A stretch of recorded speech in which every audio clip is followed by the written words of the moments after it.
Au nom de Dieu le très clément, par essence et par excellence. Crois-tu au Coran étant fermé ou étant ouvert?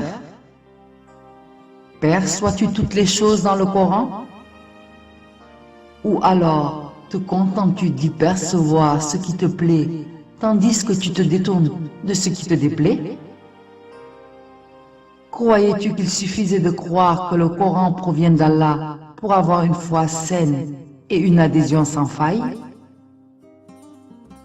N'as-tu pas eu assez de temps pour méditer les exigences de cette foi? Ou alors, croyais-tu que la simple lecture du Coran, dans le but d'en tirer des bénédictions, était la seule obligation incombant les gens qui se réclament du Coran? Ou alors, croyais-tu pouvoir te contenter d'user du Coran comme livre de lecture et d'invocation, après la fermeture duquel tu pouvais t'adonner à tes péchés sans tenir compte des orientations du Coran? Quel égard as-tu pour le Coran qui te permettrait d'affirmer que tu fais partie des gens du Coran?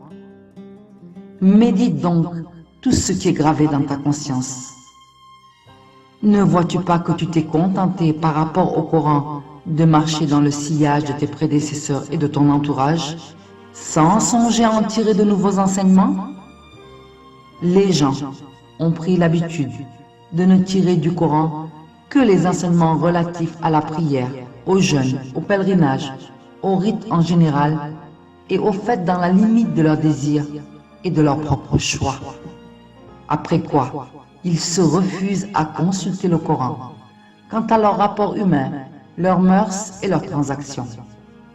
De même, ils se détournent de l'observation des versets et des enseignements du Coran dans leur échange, leur système judiciaire et administratif, dans la redistribution des ressources, dans la détermination du licite et de l'illicite, et dans la définition du vrai, du faux, du bien, du mal, de l'injustice, de la justice, du nuisible, du salutaire et du bénéfique.